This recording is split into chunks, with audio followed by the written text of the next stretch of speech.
Hello, we're going to learn more about how Spire is inspiring young men in the St. Louis area, and we've got new leadership at Annie Malone Children's Home.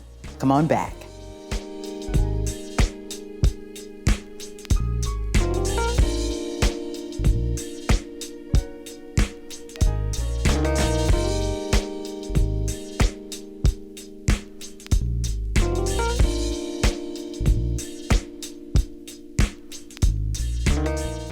Hi, I'm Robin Boyce for City Corner. Thank you for joining us today. And in the studios, first I have Ms. Reagan Johnson, who is a Spire Communication Specialist, and she's here to talk with us today about a wonderful program that they now have developed that is dealing with young men in St. Louis Public Schools. It's called the Spires Men's Program, and it's being done at Siegel Elementary School. This is really an inspirational program, Reagan. Tell us a little bit more about it. Yeah, so advancing communities is a huge part of what we do at Spire. It's part of our mission, and one of the ways that we feel we can be intentional and effective with advancing communities is through children. So the mentoring program actually evolved from an effort that we do every year, which is a backpack giveaway where we benefit 6 St. Louis City schools. And during one of those giveaways, we asked if there was something more we could do. And the principal said, create a mentoring program for our males. So we have one that's at Siegel and actually now Herzog Elementary School, where our employees go into the schools twice a month for an hour, and they actually mentor 2 young males. And they're able to talk about everything from academics to social skills and various things that they have going on in their lives. And when we show some of the pictures, you'll see there's connections that are being made. And it's so important for these young males to see individuals who look like them doing positive things in the community.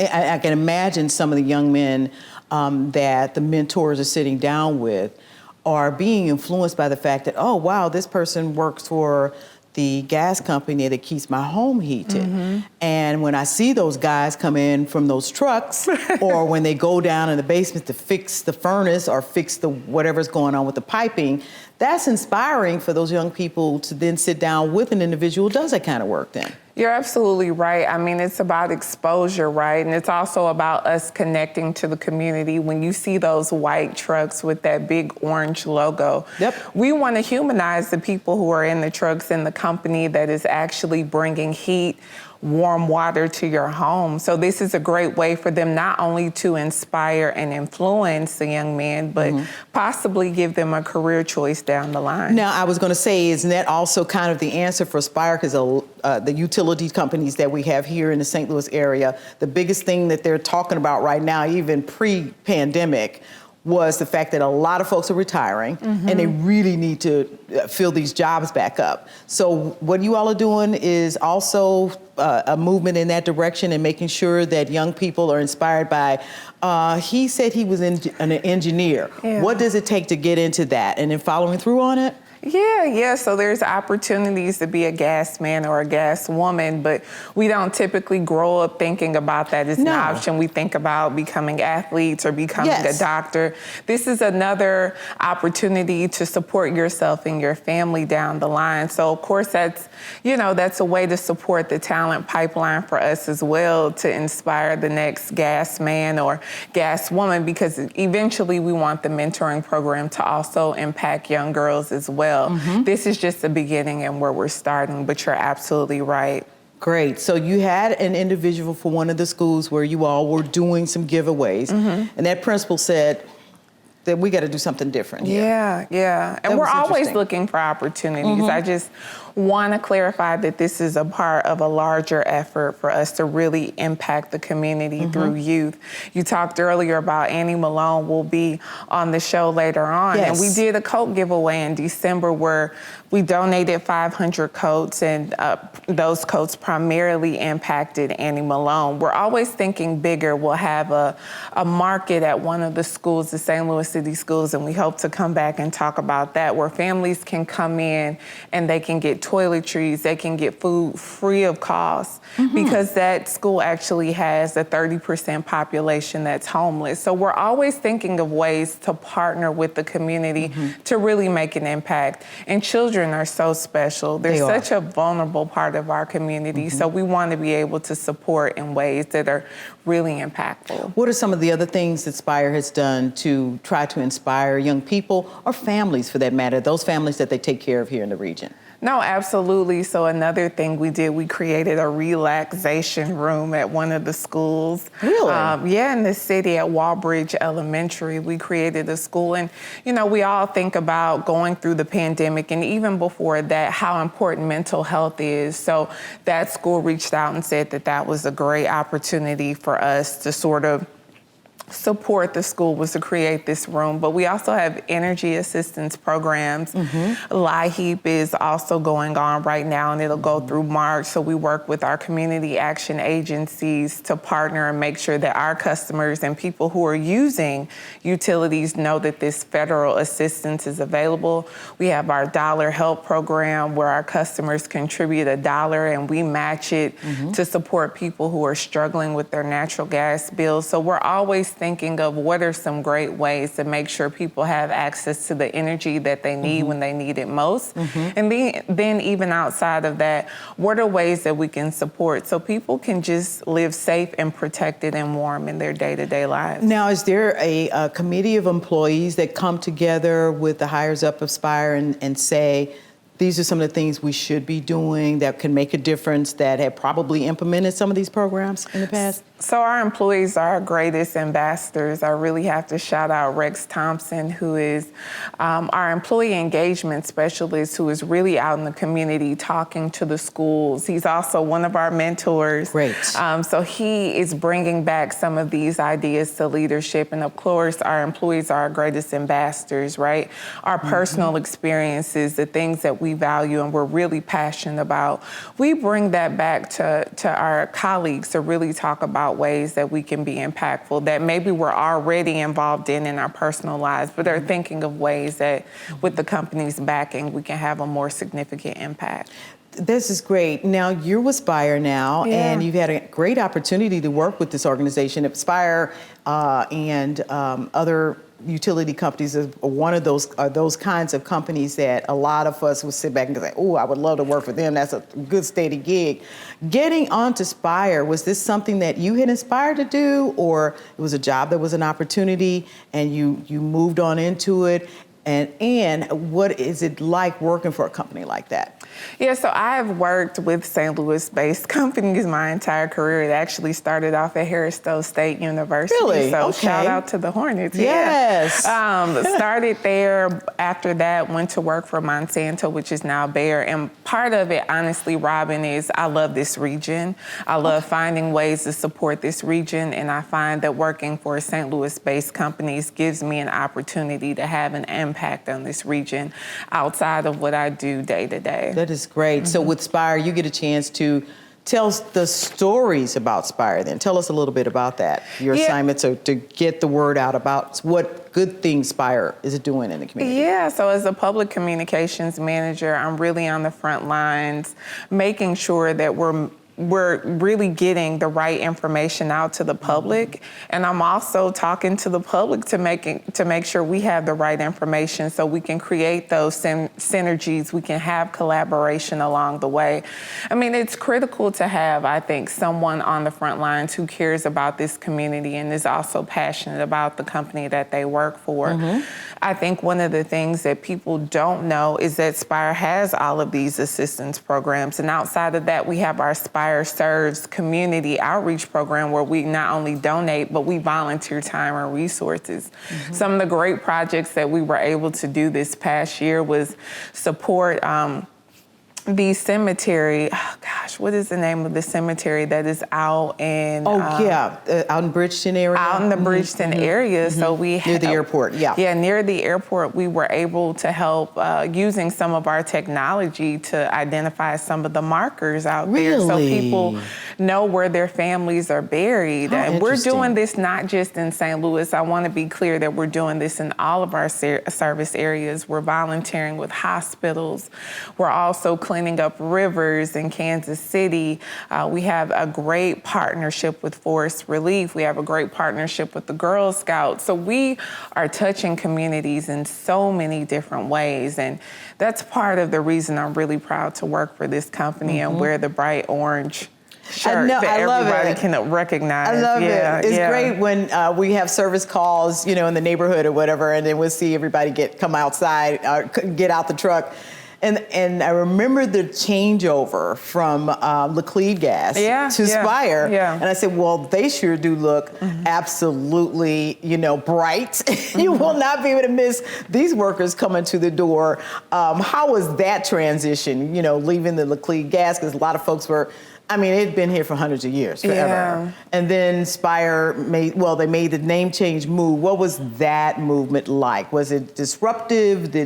It seemed to go pretty smoothly for you all, but what happened there? Yeah, I wasn't at the company during the transition, and some people still call us Laclede Gas, right?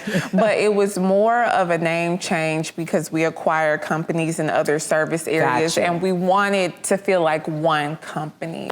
So it's been great. I think that there's been a great reaction, not only in St. Louis, but across Alabama, Mississippi. We're in other parts of Missouri, where people are really taken to Spire and really recognize that orange logo out in their community, and they get kind of excited about it. So we're looking forward to just pushing forward under the name and hoping people are getting used to us. That's great. Well, they are, and most definitely they want to keep their homes warm, keep hot water coming through. So I'm sure that the community continues to talk with the company, try to get things done through the company, working with the company, and moving forward. Are we going to be seeing more work with the St. Louis Public Schools from Spire and coming in and really talking with our young people? You mentioned something about talking with the young girls as well.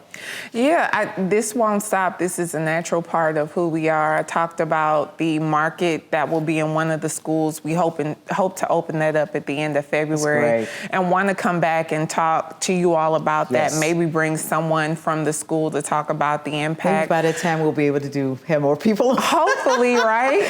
Yeah, but it's really about a continued partnership. These are just pieces of that partnership. Sure. So we look forward to individuals calling us. I have a media line that I monitor 24/7, so people can call there with ideas. Great. We also have contact information on our website, so spireenergy.com. If it's assistance you're looking for, it's spireenergy.com/assistance. Right. If it's community related, spireenergy.com/community. And people can call and just find out exactly what's going on. We've got it on the big screen right now. And make sure that you make Spire aware of some of the great programs that you got going on. I want to thank you so much, Reagan, for coming in. And thank you so much for being responsive to me when I've contacted you in the past about other things. I really appreciate it. And this is like a new face to Spire and what they're doing here in the community. But thank you so much. Thank you for having us. Thank you for sharing your platform. Thank you. Thank you very much. And we have a lot of great information coming up pretty soon. Come on back and talk with us, and we'll talk more about what's going on with the Annie Malone Children and Family Services.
Did you know dragging chains can spark a wildfire? Only you can prevent wildfires.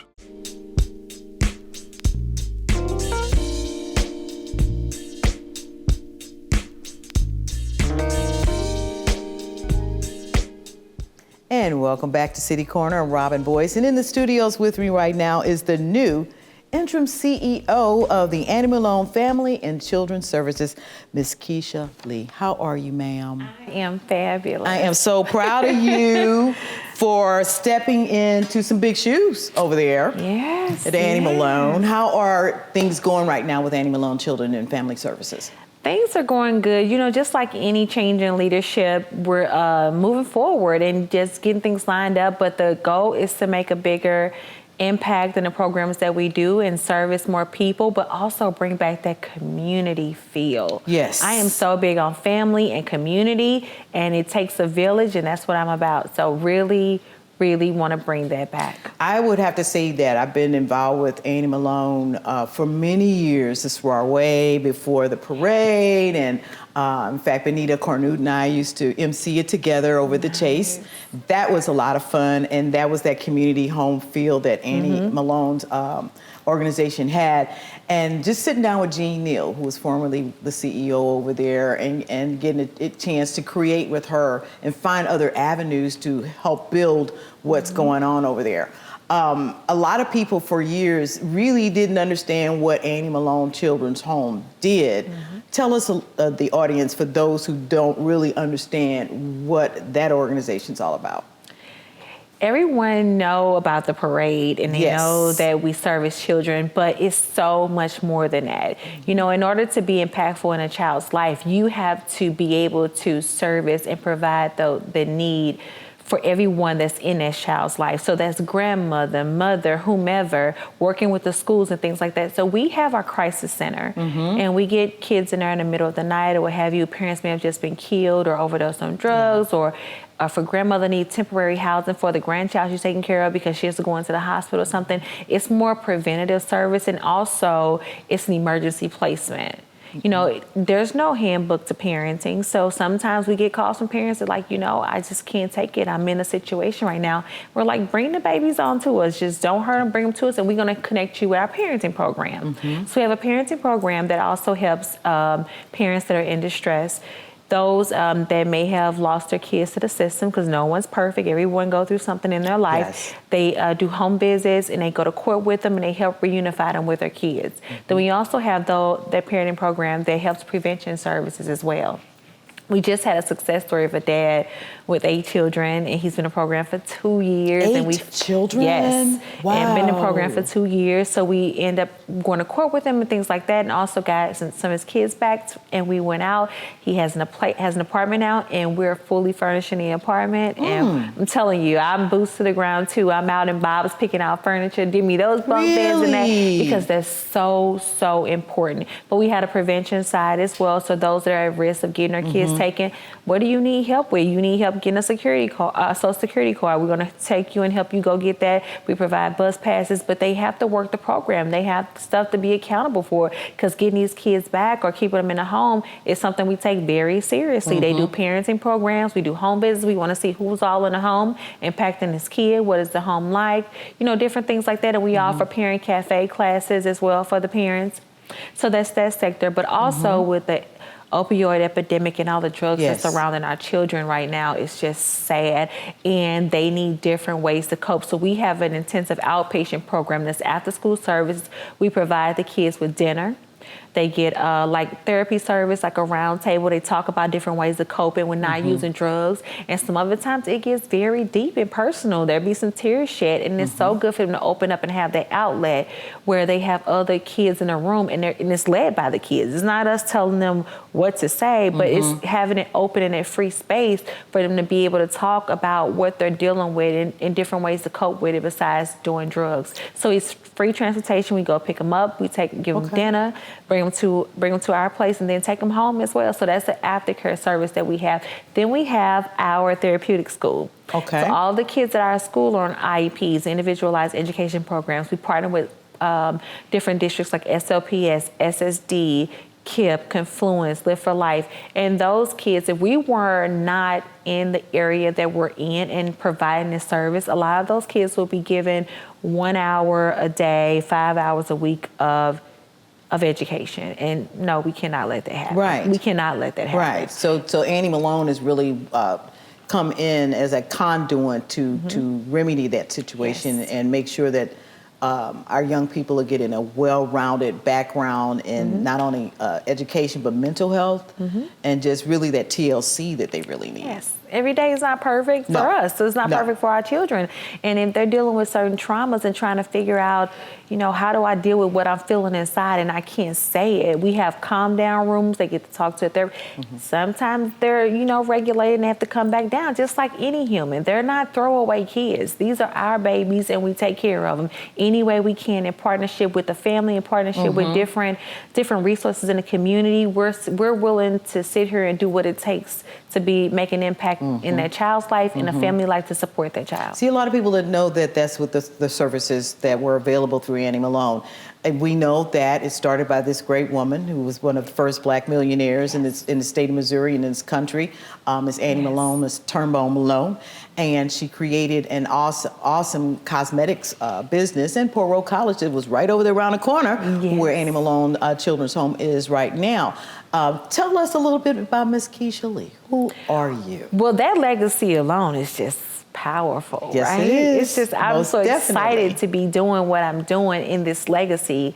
And then you spoke about Jean Neal as well. She's just a living legend in my eyes. I can't wait to, you know, really receive some of her knowledge and things like that. But Keisha Lee, homegrown, St. Louis, Missouri. I have come from a huge family. No, we didn't have much, but it was definitely a lot of love. Grew up watching the Annie Malone parade and things like that. It's just, I'm all about family. I have a child and husband. And so did you go to school for social work, or what did you do to train to do what you're doing? So I actually have a background in human services. I used to work for the St. Louis Arc and different nonprofits like that. I went to school having a bachelor's from Lindenwood University in human resources and organization development, things like that. And really, I have a background in corporate. I came from Enterprise, corporate, then Nestle, Purina, and I was looking for purpose. And you know what? I prayed, and God answered and led me right inside. I was formerly on the board of Annie Malone. And God led me inside to make a deeper impact, and here I am. And when I tell you I have purpose every day, from my family to what I do with my babies in here, I went through breast cancer at my time here at Annie Malone, and that's what really kept me going. Family and them babies back there, they would FaceTime me from the staff when I was in the hospital or home, like, Miss Keisha, when you coming back? Miss Keisha, we want this, we want that. And that kept me going. My staff, they give me motivation. I love my staff because those are the ones that are here with these babies, and every day not great. You're gonna get cursed out. You're gonna do whatever. It's but tough. Showing them that yesterday we didn't have a good day, but I'm back here today, and I love you still. You did that yesterday, but I'm still here. You're not getting rid of me, because every other adult in their child life may have failed them, but you're loved here. So I really enjoy that. That is so awesome. Now, Annie Malone, the age group of kids that they primarily take care of is what ages? A baby all the way to what age? All the way up to we have some 19 to 21. Okay, I was going to ask you about the teenage side. We've got a lot of teens out here who are either homeless or just in trouble or need help, or that TLC that they're not getting from where they need to get it from for whatever reasons. Do you have programs specifically set up for our young people, our young men and women who are out here going, at this time?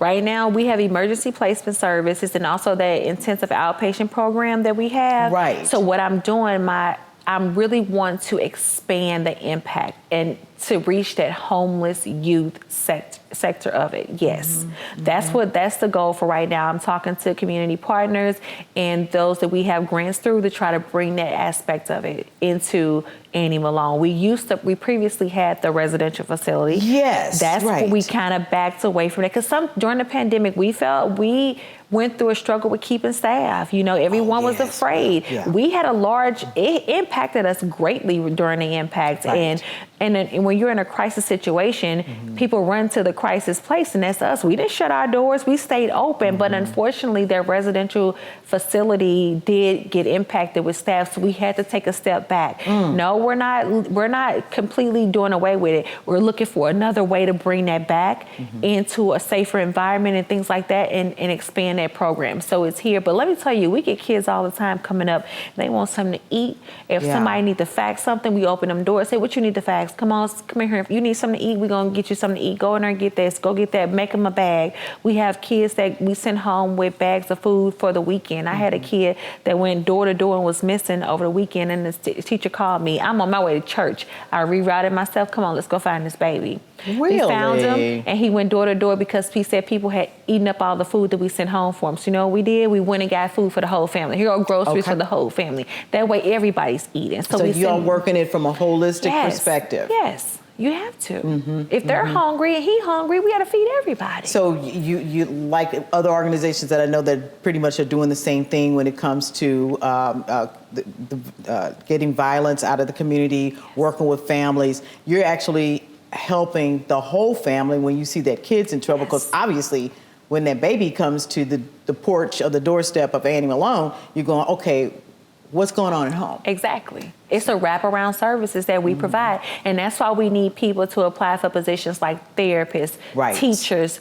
And I know, during the pandemic and stuff like that, a lot of people have shied away, but we need people that are impactful and want to help in this community and help our babies. I am so, so excited to announce that the Annie Malone Parade is coming back on site this year. May 15th, downtown. We're celebrating 134 years of service in this community, and that feels so good to say. I want to see the barbers and beauticians, the Jeep clubs, the car clubs, everybody come out, the big floats, the big snook truck, everything. You got me excited our parade. Again. There's one thing that I've always wanted to do, and I talk with Jean about it, and I've got to wrap up and get out, and I want to have you back on again. Yes. But I've always wanted to produce a hair show competition. Let's make it happen. For Annie Malone. Let's make it happen. I'm just making that announcement. Let's make it happen. I would love to see a show enough celebrity hair show. Bronner Brothers. Let's do it. Let's do it. Let's do it. Let's do all right, it. great. I'm all for it. Thank you, Ms. Keisha Lee, for coming on. I thank you so much. And I really hope that people continue to understand the importance of Annie Malone Family and Children's Services. Yes. It is here for our community. It's here to make St. Louis whole. And we need for you to continue to support this great organization. I want to thank you so much. We've got the big screen up with all the information for you to make donations, to call Annie Malone with help. If you're a therapist, if you're somebody who's a psychologist, a sociologist, that can help. Even volunteer. How about that? Yes. Give Annie Malone a call today. I'm Robin Boyce for City Corner. I want to thank you for tuning in to this broadcast. We'll see you the next time here on City Corner. Thank you.